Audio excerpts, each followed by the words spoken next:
പ്രിയ വിദ്യാർത്ഥികളെ, 10ാം ക്ലാസ്സിലെ വൃത്തങ്ങൾ എന്ന പാഠത്തിലെ രണ്ട് ഞാണുകൾ എന്ന ഭാഗമാണ് നമ്മൾ ഇന്ന് ചർച്ച ചെയ്യുന്നത്. ഒരു വൃത്തത്തിലെ രണ്ട് വ്യാസങ്ങൾ പരസ്പരം വൃത്തത്തിന്റെ അകത്ത് മുറിച്ച് കടക്കുമ്പോൾ, ഈ ചിത്രത്തിലെ വൃത്തത്തിലെ രണ്ട് വ്യാസങ്ങൾ പരസ്പരം മുറിച്ച് കടക്കുന്നുണ്ട്. ഇങ്ങനെ രണ്ട് വ്യാസങ്ങൾ, ഈ വ്യാസങ്ങൾ ഞാണുകളും കൂടിയാണ് അല്ലെ? അപ്പൊ രണ്ട് ഞാണുകൾ എന്ന് കൂടി പറയാം. രണ്ട് ഞാണുകൾ കേന്ദ്രത്തിലൂടെ മുറിച്ച് കടക്കുമ്പോൾ, അല്ലെങ്കിൽ രണ്ട് വ്യാസങ്ങൾ പരസ്പരം മുറിച്ച് കടക്കുമ്പോൾ ഈ നാല് ഭാഗങ്ങളുടെയും പ്രത്യേകത എന്താണ്? ഈ നാല് ഭാഗങ്ങളും വൃത്തത്തിന്റെ ആരത്തിന് തുല്യമാണ് അല്ലെ? അപ്പൊ ഈ ഓരോ ഭാഗങ്ങളും തുല്യ നീളമുള്ള വരകളായിരിക്കും.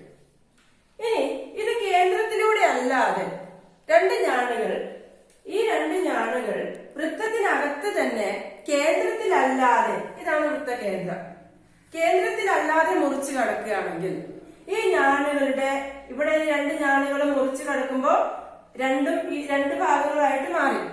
ഈ രണ്ട് ഭാഗങ്ങൾ തമ്മിൽ എന്തെങ്കിലും ബന്ധമുണ്ടോ? അതാണ് നമ്മൾ ഇവിടെ പരിശോധിക്കുന്നത്. ഇവിടുത്തെ ബന്ധം, ഈ ഓരോ വരകളും വൃത്തത്തിന്റെ ആരത്തിന് തുല്യമാണ്, അല്ലെങ്കിൽ ഓരോ വരകളും തുല്യമാണെന്ന് പറയാം. ഇവിടെ ഓരോ വരകളും തുല്യമാവുമോ? ഈ രണ്ട് കൂട്ടിമുട്ടുന്ന ബിന്ദുവിന് പി എന്ന് കൊടുക്കുകയാണെങ്കിൽ ഇവിടെ എ പിയും പി ബിയും തുല്യമാണോ? അല്ല. അതുപോലെ തന്നെ ഈ സി പിയും പി ഡിയും തുല്യമല്ല. തുല്യമല്ലെങ്കിൽ അവ തമ്മിൽ എന്തെങ്കിലും ബന്ധമുണ്ടോ? അതാണ് നമ്മൾ ഇവിടെ പരിശോധിക്കുന്നത്. അത് നോക്കാൻ വേണ്ടി നമുക്ക് ഇവിടെ ഈ എ സിയും ബി ഡിയും യോജിപ്പിച്ച് വരയ്ക്കാം. എ സിയും ബി ഡിയും യോജിപ്പിച്ച് വരച്ചു. അപ്പൊ നമ്മള് ഈ പാഠത്തിന്റെ തുടക്കത്തിൽ കണ്ടതുപോലെ ഇവിടെ സി ബി എന്ന് പറയുന്ന ഒരു ചെറിയ ചാപവും ഇങ്ങനെയുള്ള ഒരു വലിയ ചാപവുമായി മാറി. ഈ സി ബി എന്ന് പറയുന്ന ചെറിയ ചാപത്തിന്റെ ശിഷ്ടചാപത്തിലെ രണ്ട് കോണുകളാണ് ഈ കോൺ എയും കോൺ ഡിയും അല്ലെ?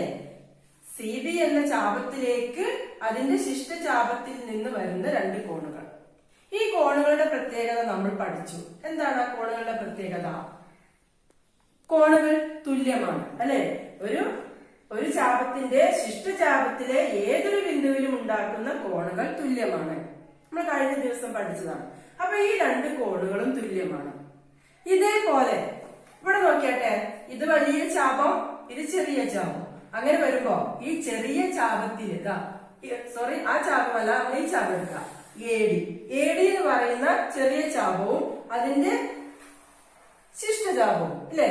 ഈ ചെറിയ ചാപവും അതിന്റെ ശിഷ്ടചാപവും. അപ്പൊ ഈ ചെറിയ ചാപത്തിന്റെ മറുചാപമായ, ശിഷ്ടചാപമായ ഈ എ സി ഡിയിൽ ഉണ്ടാക്കുന്ന കോണുകളാണ് കോൺ സിയും കോൺ ബിയും. എ സി ഡിയും എ ബി ഡിയും, ശരിയല്ലേ? എ സി ഡി എന്ന കോണും എ ബി ഡി എന്ന് പറയുന്ന കോണും, ഈ രണ്ട് കോണുകളും തുല്യമാണ്, ഒരേ വൃത്തഖണ്ഡത്തിലെ കോണുകളായതുകൊണ്ട്. ഇപ്പൊ നമുക്ക് നോക്കാം. ഇവിടെ നമ്മൾ ത്രികോണം കാണുന്നുണ്ട്, ത്രികോണം എ പി സി. അതുപോലെ ഇവിടെ ത്രികോണം ബി പി ഡി. ഈ രണ്ട് ത്രികോണങ്ങളിലെ കോണുകളാണ് നമ്മൾ ഇവിടെ അടയാളപ്പെടുത്തിയത്. അപ്പൊ അങ്ങനെയാണെങ്കിൽ ഇപ്പൊ നമ്മൾ രണ്ട് കോണുകൾ, ഈ രണ്ട് ത്രികോണങ്ങളിലും നമ്മൾ ഇവിടെ കാണുന്ന എ പി സിയും ബി പി ഡിയും എടുത്താൽ, ഈ രണ്ട് ത്രികോണങ്ങൾ എടുത്താൽ രണ്ട് കോണുകൾ തുല്യമാണ് അവയുടെ. ഇനിയോ, രണ്ട് കോണുകൾ തുല്യമാണെങ്കിൽ ത്രികോണത്തിന്റെ മൂന്നാമത്തെ കോണുകൾ, അപ്പൊ ഈ ത്രികോണത്തിലെ മൂന്നാമത്തെ കോൺ ഇത് രണ്ടുമാണ്, ഇതും ഇപ്പുറത്ത് വരുന്ന ഈ കോണുമാണ്. അത് രണ്ടും തുല്യമാവണം. കാരണം ഒരു ത്രികോണത്തിലെ മൂന്ന് കോണുകൾ കൂട്ടിയാൽ 180. അല്ലെങ്കിൽ നമുക്ക് പറയാം രണ്ട് വരകൾ പരസ്പരം ഖണ്ഡിക്കുമ്പോൾ ഉണ്ടാകുന്ന മറുകോണുകളാണ്. എങ്ങനെ എടുത്താലും മൂന്നാമത്തെ കോണ് തുല്യമാണ്. അപ്പൊ രണ്ട് കോണുകൾ തുല്യമാണെങ്കിൽ ഈ രണ്ട് ത്രികോണങ്ങൾ സദൃശ ത്രികോണങ്ങളാണെന്ന് നമ്മൾ 9ാം ക്ലാസ്സിൽ പഠിച്ചിട്ടുണ്ട്. സദൃശ ത്രികോണങ്ങൾ എന്ന് പറഞ്ഞാൽ ഒരു ത്രികോണത്തിന്റെ രണ്ട് കോണുകൾ മറ്റൊരു ത്രികോണത്തിന്റെ രണ്ട് കോണുകൾക്ക് തുല്യമാണെങ്കിൽ ആ രണ്ട് ത്രികോണങ്ങൾ സദൃശമാണെന്നും സദൃശ ത്രികോണങ്ങളുടെ തുല്യമായ കോണുകളുടെ എതിരെ വരുന്ന വശങ്ങൾ ആനുപാതികമാണെന്നും നമ്മൾ പഠിച്ചിട്ടുണ്ട്. അപ്പൊ നമുക്കിവിടെ ഈ രണ്ട് ത്രികോണങ്ങൾ സദൃശമാണെന്ന് കിട്ടി. ത്രികോണം എ പി സിയും ത്രികോണം BPDയും സദൃശമാണ്. അതിന് ചിഹ്നം ഉപയോഗിച്ച് നമ്മൾ ഇങ്ങനെ എഴുതും. ത്രികോണം APC സദൃശം ത്രികോണം APD. ഏതല്ല? PBD. ഈ രണ്ട് ത്രികോണങ്ങൾ സദൃശമാണ്. സദൃശ ത്രികോണങ്ങളുടെ തുല്യ കോണുകൾക്കെതിരെ വരുന്ന വശങ്ങൾ ആനുപാതികമാണ്. അപ്പൊ നമുക്ക് എഴുതാം. ഇപ്പൊ ഇവിടെ നോക്കിയേ, ഞാൻ ഈ വര വരച്ച് ഇവിടെ 1 എന്ന് അടയാളപ്പെടുത്തിയ കോൺ, ഒരു വര വരച്ച കോണിന് നേരെ എതിരെ വരുന്ന വശം ഇതാണ്. ഏതാ? PC. അപ്പൊ നമുക്ക് എഴുതാം, ആനുപാതികത എന്ന് പറയുമ്പോ PC ബൈ, അല്ലെ? ഇവിടെ 1 എന്ന് അടയാളപ്പെടുത്തിയ കോണിന് നേരെ എതിരെ വരുന്ന വശം PB ആണ്. PC ബൈ PB സമം. ഇനി 2 എന്ന ആദ്യ കേസിൽ അടയാളപ്പെടുത്തി ഈ ത്രികോണമാണ് ആദ്യം നമ്മൾ ഇവിടെ യൂസ് ചെയ്തത്. അപ്പൊ രണ്ടാമത്തെ കേസിൽ അതേ ത്രികോണം യൂസ് ചെയ്യണം. അപ്പൊ ഈ 2 എന്ന് അടയാളപ്പെടുത്തിയ കോണിന് എതിരെ വരുന്ന വശമാണ് PA, അല്ലെ? PA ബൈ ഇവിടെ 2 എന്ന് അടയാളപ്പെടുത്തിയ കോണിന് എതിരെ വരുന്ന വശം PD. ഇപ്പൊ 2 അംശബന്ധങ്ങളും തുല്യമാണെന്ന് കിട്ടി. ഇതിന് നമ്മൾ ക്രോസ് മൾട്ടിപ്ലൈ ചെയ്താൽ 2 ഇത് ഫ്രാക്ഷൻസ് അഥവാ ഭിന്നസംഖ്യകളായിട്ട് എടുക്കുകയാണെങ്കിലും 2 ഭിന്നസംഖ്യകൾ തുല്യമാണെങ്കിൽ എതിർ ഗുണനങ്ങൾ തുല്യമാവും എന്ന് പഠിച്ചിട്ടുണ്ട്. അതേപോലെ ഇവിടെ PC ബൈ PB സമം PA ബൈ PD ആയതുകൊണ്ട് ഇതിനെ നമ്മൾ ക്രോസ് മൾട്ടിപ്ലൈ ചെയ്താൽ എന്താ വരിക? PA ഇൻറ്റു PB സമം PC ഇൻറ്റു PD. ഇപ്പൊ നമുക്ക് എന്താണ് കിട്ടിയത്? ഒരു വൃത്തത്തിലെ 2 ഞാണുകൾ പരസ്പരം വൃത്തത്തിനകത്ത് മുറിച്ചു കടക്കുമ്പോൾ ഉണ്ടാകുന്ന ആ ഞാണുകളുടെ നീളത്തിന്റെ ഗുണനഫലങ്ങൾ തുല്യമാണ്. അതായത് PA ഇൻറ്റു PB എന്ന് പറയുന്നത് PC ഇൻറ്റു PDക്ക് തുല്യമാണ്. ക്ലിയർ ആണല്ലോ? അപ്പൊ അത് നമുക്ക് ഇങ്ങനെ തെളിയിക്കാം. 2 ത്രികോണങ്ങൾ സദൃശ ത്രികോണങ്ങളാണെന്ന് എടുത്തുകൊണ്ട് PA ഇൻറ്റു PB സമം PC ഇൻറ്റു PD എന്ന് പറയാം. ഇതിനെ നമുക്ക് ബീജഗണിത രീതിയിലും അവതരിപ്പിക്കാം.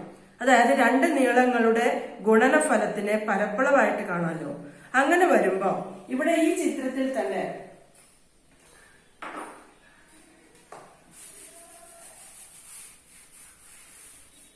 രണ്ട് ഞാണുകൾ ABയും CDയും ഇത് P യിൽ കൂട്ടിമുട്ടുന്നു. നമ്മൾ പറഞ്ഞു PAയും PBയും ഗുണിച്ചതിന് തുല്യമാണ് PCയും PDയും ഗുണിച്ചത്.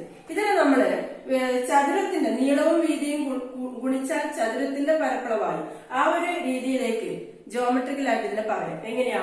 ഇവിടെ PA എന്ന് പറയുന്ന നീളം ചതുരത്തിന്റെ ഒരു വശമായും PB എന്ന് പറയുന്നത് മറ്റൊരു വശമായും നമ്മളൊരു ചതുരം വരച്ചാൽ ഈ PB എന്ന് പറയുന്ന നീളം നമുക്ക് ഇങ്ങോട്ടെടുത്ത് അതുപോലെ തന്നെ ഇവിടുന്ന് ഇങ്ങോട്ടും എടുത്താൽ അതേ നീളം വശമായി നമ്മളൊരു ചതുരം വരയ്ക്കുകയാണെങ്കിൽ ഈ ചതുരത്തിന്റെ നീളം ഇൻറ്റു വീതി, അല്ലെ?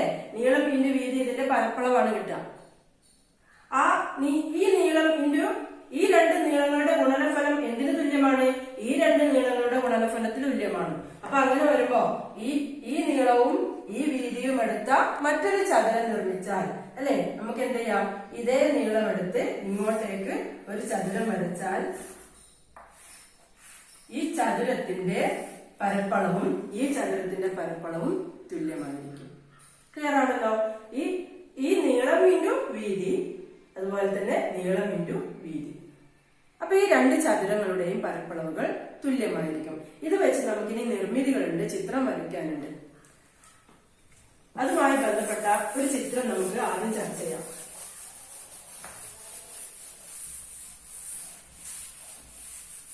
ചോദ്യം ഇതാണ്: ഒരു ചതുരം വരയ്ക്കണം. ചതുരത്തിന്റെ നീളം 5 സെന്റിമീറ്ററും വീതി 4 സെന്റിമീറ്ററുമാണ്. ഈ ചതുരത്തിന്റെ പരപ്പളവിന് തുല്യ പരപ്പളവുള്ള മറ്റൊരു ചതുരം നിർമ്മിക്കണം. ആ ചതുരത്തിന്റെ ഒരു വശം 6 സെന്റിമീറ്റർ ആവണം. ചോദ്യം മനസ്സിലായല്ലോ? ഒരു ചതുരം വരയ്ക്കണം. ചതുരത്തിന്റെ നീളവും വീതിയും 5 സെന്റിമീറ്റർ 4 സെന്റിമീറ്റർ. ഇതേ പരപ്പളവുള്ള മറ്റൊരു ചതുരം നിർമ്മിക്കണം. ആ ചതുരത്തിന്റെ ഒരു വശം 6 സെന്റിമീറ്റർ ആവണം. നമുക്കിപ്പോ ഇവിടെ പറഞ്ഞ ഐഡിയ ഉപയോഗിച്ച് വരച്ചു നോക്കാം. ആദ്യം നമുക്ക് എന്ത് വേണം?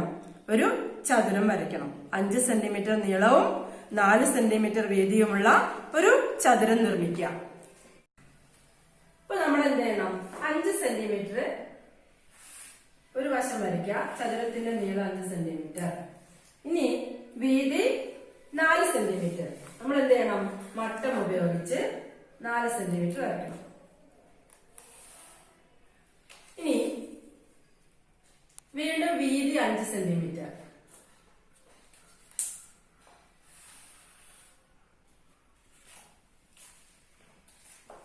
ഇനി ഇത് നമ്മൾ യോജിപ്പിച്ച് വരച്ചാൽ മതി. കറക്റ്റ് അളവാണ് നമ്മൾ വരച്ചത്.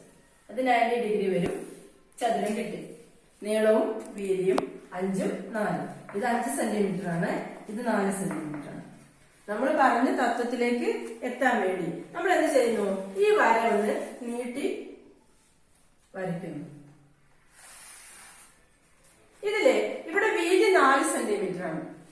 ആ വീതിയെ നമുക്ക് ഈ വരയിലേക്ക് കൊണ്ടുവരാം.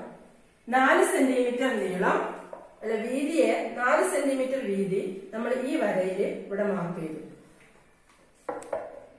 ഇനി നമുക്ക് വേണ്ട ചതുരത്തിന്റെ ഇവിടെ പരപ്പളവ് 5 × 4 20 ആണ് ചതുരത്തിന്റെ പരപ്പളവ്. അതേ 20 പരപ്പളവ് കിട്ടുന്ന മറ്റൊരു ചതുരം വരയ്ക്കണം. അതിന്റെ ഒരു വശം 6 സെന്റിമീറ്റർ ആവണം. അപ്പൊ നമ്മൾ എന്ത് ചെയ്യുന്നു? ആ ഒരു വശം 6 സെന്റിമീറ്റർ എന്ന് പറഞ്ഞ അളവിനെ നേരെ താഴോട്ട് അടയാളപ്പെടുത്താം. ആദ്യം നമുക്ക് ഇത് നീട്ടി വരച്ചിട്ട് ഇതിൽ 6 സെന്റിമീറ്റർ അടയാളപ്പെടുത്തണം. ഇതാണ് 6 സെന്റിമീറ്റർ. വേണമെങ്കിൽ ഇതാണ് മായ്ച്ചാൽ 6 സെന്റിമീറ്റർ നീളമാണിത്. നമ്മൾ വരയ്ക്കേണ്ട ചതുരത്തിന്റെ ഒരു സൈഡാണിത്. ഇനി നമുക്ക് ഇതിന്റെ വീതി കിട്ടണം. ഒരു സൈഡ് കിട്ടി, മറ്റൊരു സൈഡും കൂടി കിട്ടണം. അതിന് നമുക്ക് എന്താ ചെയ്യാം? ഇവിടെ ഈ 3 പോയിന്റ്സ്, ഒന്ന് ഇത്, ഇത്, ഇത് യോജിപ്പിച്ച് വരച്ചാൽ നമുക്കൊരു ത്രികോണം കിട്ടും.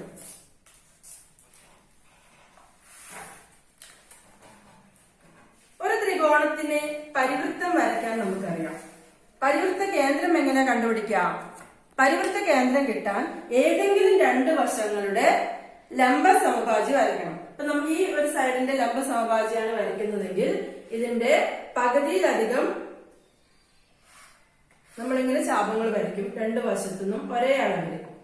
നമ്മൾ ചെറിയ 9ാം ക്ലാസ്സിൽ പഠിച്ചതാണ്. അത് യോജിപ്പിച്ച് വരച്ചാൽ നമുക്ക് ഒരു സമഭാജി കിട്ടും.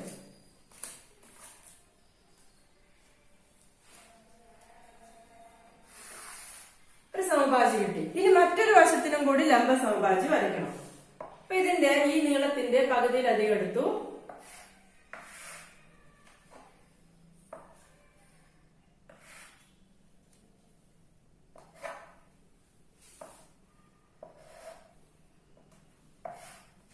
അത് യോജിപ്പിക്കുന്ന 2 പോയിന്റുകൾ യോജിപ്പിച്ച് വരച്ചു കഴിഞ്ഞാൽ മറ്റൊരു വശത്തിന്റെയും ലംബ സമഭാജി കിട്ടും. ഈ 2 ലംബ സമഭാജികളും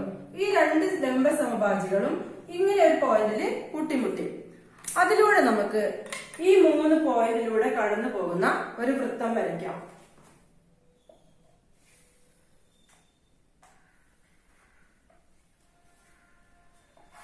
ആണല്ലോ. നമുക്ക് കിട്ടിയത് ഈ ത്രികോണത്തിന്റെ ഒരു പരിവൃത്തം അല്ലെ? ഇപ്പോ ഈ പരിവൃത്തം, ഈ വൃത്തം നമ്മൾ ആദ്യം വരച്ച ചതുരത്തില് ഇവിടെ കൂട്ടിമുട്ടുന്നുണ്ട്. ഈ നീളം നമ്മൾ വരയ്ക്കാൻ പോകുന്ന ചതുരത്തിന്റെ വീതിയായിട്ട് കണക്കാക്കണം. അപ്പൊ ഒരു വശം 6ഉം ഈ നീളം വീതിയുമായിട്ടെടുത്ത് ഒരു ചതുരം വരച്ചാൽ ആ ചതുരത്തിന്റെ പരപ്പളവ് നമ്മൾ ആദ്യം വരച്ച പരപ്പളവിന് തുല്യമായിരിക്കും. അത് നമുക്ക് ഇവിടെ ഇങ്ങോട്ട് വരയ്ക്കാം. ഇവിടെ 5 സെന്റിമീറ്റർ ഉണ്ട്. ഇപ്പൊ ഈ 6 താഴേക്കുണ്ട്. അപ്പൊ നേരെ വരച്ച് നമുക്ക് 1 സെന്റിമീറ്റർ എടുത്ത് വരച്ചാലും ഒരു വര വരയ്ക്കാം. 1 സെന്റിമീറ്റർ നീളത്തിൽ ഒരു വര വരയ്ക്കാം. അപ്പൊ ഈ നീളം 6 സെന്റിമീറ്റർ ആയി. ഇവിടെ മുതൽ ഇവിടെ വരെ 5 ആണ്, ഇത് 6 ആണ്. പിന്നെ നമുക്ക് വീതി എന്ന് പറയുന്നത്, ഈ വീതി ഇതാണ്. നമ്മൾ വരയ്ക്കാൻ പോകുന്ന ചതുരത്തിന്റെ വീതി ഇതാണ്. ഈ വീതി നമുക്ക് ഇവിടുന്ന് മാർക്ക് ചെയ്യാം. നീളമോ ഈ 6 സെന്റിമീറ്റർ ആണ് അല്ലെ? ആ 6 സെന്റിമീറ്റർ ഇവിടുന്ന് കൊടുക്കാം. അപ്പൊ നമുക്കൊരു ചതുരം കിട്ടും.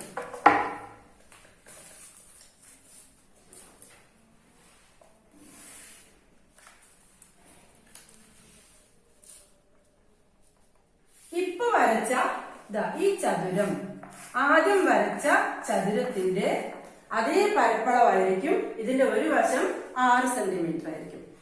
നമുക്ക് ഇവിടേക്ക് വരക്കാം, അല്ലെങ്കിൽ താഴോട്ടും വരയ്ക്കാം. ഇപ്പുറത്തേക്ക് നമ്മൾ 1 സെന്റിമീറ്റർ കൂട്ടി വരയ്ക്കാതെ അങ്ങനെയും വരയ്ക്കാം. നമ്മൾ അതിനെ അങ്ങനെയാണ് വരയ്ക്കുന്നതെങ്കിൽ ജസ്റ്റ് ഇവിടെ തന്നെ നമുക്ക് അതൊന്ന് കാണാം. എങ്ങനെയാ വരിക? ഏത് രീതിയിലും നിങ്ങൾക്ക് ഇഷ്ടമുള്ള രീതിയിൽ വരയ്ക്കാം. അപ്പൊ ഇവിടെ നമ്മള് ഇത്രയാണ് നമ്മൾ വരച്ചു വെച്ചത് ആദ്യം. അപ്പൊ നമുക്ക് ചതുരത്തിന്റെ ഒരു വശം 6 ആണ്, മറ്റൊരു വശം ഇതാണല്ലോ. ഈ വീതി നമ്മള് ഇങ്ങോട്ട് എടുത്താലും മതി. ഈ വീതി നമ്മൾ അളന്നെടുത്തിട്ട് ഇതാ ഇവിടെ മാർക്ക് ചെയ്യാം. അതുപോലെ ഇവിടുന്ന് മാർക്ക് ചെയ്യാം. ഇനി 6 സെന്റിമീറ്റർ നീളം എടുത്തിട്ട് 6 സെന്റിമീറ്റർ എടുത്ത് നമ്മൾ ഇതാ ഇവിടെ നമ്മൾ മാർക്ക് ചെയ്ത സ്ഥലത്ത് നിന്ന് യോജിപ്പിച്ച് വരയ്ക്കാം. അപ്പോഴും നമുക്ക് ചതുരം കിട്ടും. ആ ചതുരത്തിന്റെ പരപ്പളവും നമ്മൾ ആദ്യം വരച്ച പരപ്പളവിന്റെ അതേ അളവായിരിക്കും ഉണ്ടാവുക. ഒരു വശം 6 സെന്റിമീറ്റർ ആയിരിക്കും. ഇതാ ഈ ചതുരം ഒന്നുകിൽ ഇങ്ങനെ വരയ്ക്കാം, അല്ലെങ്കിൽ നമ്മൾ ആദ്യം വരച്ചതുപോലെ ഇങ്ങോട്ട് വരയ്ക്കാം. ഇവിടെ നമ്മൾ നേരത്തെ പഠിച്ച തത്വം എങ്ങനെയാണ് ഉപയോഗിക്കുന്നത്? ഇത് പി ആണ്, ഇത് എ ആണ്, ഇത് ബി ആണ്, ഇത് സി, ഇത് ഡി ആണെങ്കിൽ കണ്ടോ, പി എ ഇൻറ്റു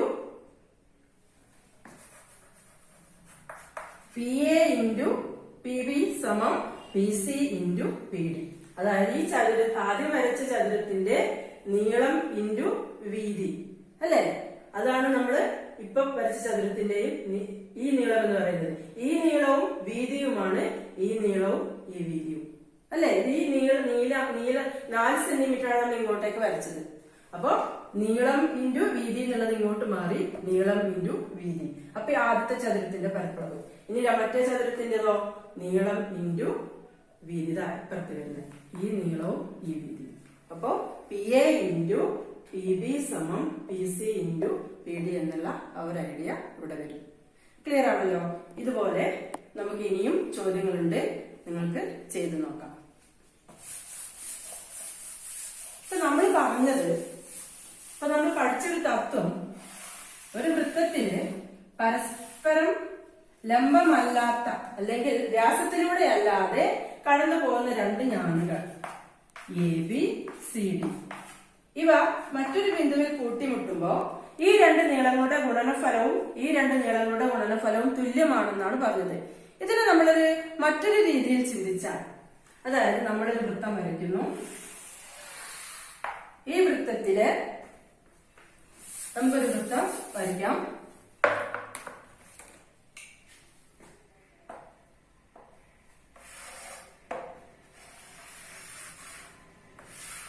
ഈ വൃത്തത്തില് ഇതിൽ പറഞ്ഞിരിക്കുന്ന ഒരു ഞാണ് വൃത്തത്തിന്റെ വ്യാസത്തിലൂടെ വരയ്ക്കുകയാണ്.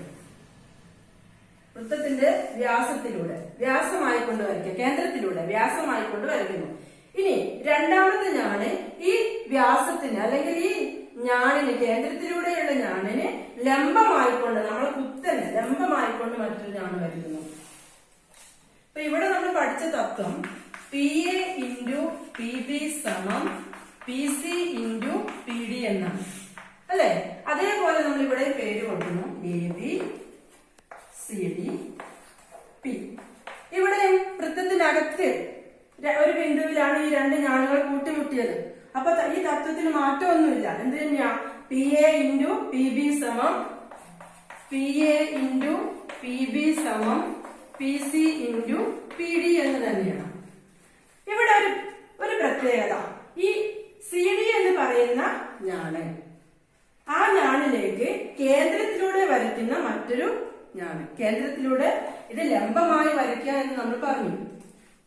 കേന്ദ്രത്തിലൂടെ ലംബമായിട്ട് വരയ്ക്കുന്ന ഒരു ഞാണ്. അപ്പോ ഈ അങ്ങനെയാണെങ്കിൽ വൃത്തകേന്ദ്രത്തിൽ നിന്നും ഒരു ഞാണിലേക്കുള്ള ലംബം ഈ ഞാണിനെ സമഭാഗം ചെയ്യും എന്ന് പറഞ്ഞാൽ ഈ പി സിയും പി ഡിയും തുല്യമായിരിക്കും. വൃത്തകേന്ദ്രത്തിൽ നിന്നും ഒരു ഞാണിലേക്ക് ഒരു ലംബം വരച്ചാൽ ഈ ഞാണിനെ ആ വര സമഭാഗം ചെയ്യുന്നു. അതുകൊണ്ട് ഇവിടെ നമുക്ക് പറയാം പി സി സമം പി ഡി ആണ്. ഈ ഇക്വേഷനില് P A into P B സമം P C into P D എന്നുള്ള ഇക്വേഷനില് ഇവിടെ പി ഡിയുടെ സ്ഥാനത്ത് നമ്മള് പി സി എന്ന് കൊടുക്കാം. 2 ഈക്വൽ ആണല്ലോ. അപ്പൊ ഇതെന്തായി മാറും? P A into P B സമം P C into P C എന്നായി മാറും. PC into PC എന്ന് പറഞ്ഞാൽ PC സ്ക്വയർ ആയി. അത് അപ്പൊ നമുക്ക് തത്വം മറ്റൊരു രീതിയിലായി PA into PB സമം PC സ്ക്വയർ. ഇത് വളരെ പ്രധാനപ്പെട്ട ഒരു തത്വമാണ്. ഇത് വൃത്തകേന്ദ്രത്തിലൂടെയാണ് വരച്ചത്. പരസ്പരം ലംബമായ രണ്ട് ഞാണുകളാണ്. അങ്ങനെയാണെങ്കിൽ PA into ഇവിടുന്ന് തുടങ്ങാം. PA into PB സമം PC സ്ക്വയർ. ഈ രണ്ട് നീളങ്ങളുടെ ഗുണനഫലം PCയുടെ വർഗത്തിന് തുല്യമാണ്. ഈ രണ്ട് നീളങ്ങളുടെ ഗുണനഫലം PCയുടെ വർഗത്തിന് തുല്യമാണ്. ഫോർ എക്സാമ്പിൾ ഇത് 4 എന്നും ഇത് 1 എന്നും എടുക്കുകയാണെങ്കിൽ, അല്ലെങ്കിൽ 2 1 ഏതോ ആവട്ടെ, ഈ നീളം എന്ന് പറയുന്നത് √4 സമം 2 ആയിരിക്കും. ഇതാണ്. നമുക്ക് മറ്റൊരു വില കൊടുത്താൽ PAയുടെ നീളം 5 സെന്റിമീറ്ററും PB 1 ആണെങ്കിൽ ഈ PCയുടെ നീളം എത്രയാണ് വരിക? അത് നമുക്ക് ഇവിടെ വില കൊടുത്ത് നോക്കിയാൽ മതി. 5 into 1 സമം 5 എന്ന് വരും അല്ലെ? അപ്പൊ PC സ്ക്വയർ വരും. അപ്പൊ PC എന്താ വരിക? PC സ്ക്വയർ സമം 5 അല്ലെ? അപ്പൊ PC സമം √5. PCയുടെ നീളം √5 എന്ന് പറയുമ്പോ ഈ നീളം √5 ആയിരിക്കും. അതായത് നമ്മളിപ്പോ PAയുടെ നീളം ചതുരത്തിന്റെ ഒരു വശവും നീളമായും ഈ PB 1 സെന്റിമീറ്റർ നമ്മൾ താഴോട്ട് അടയാളപ്പെടുത്തി ഇങ്ങനെ ഒരു ചതുരം വരച്ചാൽ ഈ ചതുരത്തിന്റെ പരപ്പളവ് ഇവിടെ √5 വശമുള്ള ഒരു സമചതുരം വരച്ചാൽ ഈ സമചതുരത്തിന്റെ പരപ്പളവിന് തുല്യമാവും. ഈ സമചതുരത്തിന്റെ പരപ്പളവ് ഈ ചതുരത്തിന്റെ പരപ്പളവിന് തുല്യമാവും. ഇതേപോലെ വില കൊടുത്ത് നമുക്ക് നേരത്തെ പറഞ്ഞ ഇവിടെയും ചെയ്യാം. ഇതെന്താണ്? PA into PB സമം PC into PD ആണ്. ഇതില് PAയുടെ നീളം 4 എന്നും PCയുടെ നീളം 3 എന്നും കൊടുക്കുകയാണ്. ഇവിടെ PD 6 ആണെങ്കിൽ PC എത്രയാണ് വരിക? അല്ലെ? നമുക്കത് കണ്ടുപിടിക്കാം. ഇവിടെ വില കൊടുത്ത് കണ്ടുപിടിക്കാം. എങ്ങനെയാ വരിക? 4 into 3 സമം PC into 6. PD 6 ആണ്. ഇതിൽ നിന്ന് PC എത്ര കിട്ടും? PC സമം 4 into 3 ഡിവൈഡ് ബൈ 6. അതായത് 12/6 സമം 2 അല്ലെ? ഈ PCയുടെ നീളം 2. 2 into 6 12, 4 into 3 12. ക്ലിയർ ആണല്ലോ? അപ്പൊ ഇനി നമ്മൾ ഇവിടെ പറഞ്ഞ ഈ ആശയം നമുക്കൊരു ചിത്രം വരയ്ക്കാനുണ്ട്. ഇവിടെ 2 ഈ ചതുരത്തിന്റെയും ഈ സമചതുരത്തിന്റെയും പരപ്പളവ് തുല്യമാണ്. അപ്പൊ നമ്മളോടൊരു ചോദ്യം. ഒരു വശത്തിന്റെ നീളം 5 സെന്റിമീറ്റർ വീതി 4 സെന്റിമീറ്ററുമായ ഒരു ചതുരം വരച്ച് ആ ചതുരത്തിന് തുല്യ പരപ്പളമുള്ള ഒരു സമചതുരം വരയ്ക്കുക. വശങ്ങൾ 5ഉം 4ഉമായ ഒരു ചതുരം വരയ്ക്കുന്നു. ആ ചതുരത്തിന്റെ പരപ്പളവിന് തുല്യമായ ഒരു സമചതുരം വരയ്ക്കുന്നു. നമ്മൾ നേരത്തെ വരച്ച ചോദ്യം തന്നെയാണ്. നമുക്ക് ആദ്യം എന്ത് ചെയ്യണം? ചതുരം വരയ്ക്കണം. 5 സെന്റിമീറ്റർ നീളവും വീതി 4 സെന്റിമീറ്റർ. 4 സെന്റിമീറ്റർ വീതി, 5 സെന്റിമീറ്റർ നീളം ചതുരമാണ്. ഈ വര നമുക്കൊന്ന് നീട്ടി വരച്ചിട്ടേക്കാം. നമുക്ക് ആവശ്യമുണ്ട്.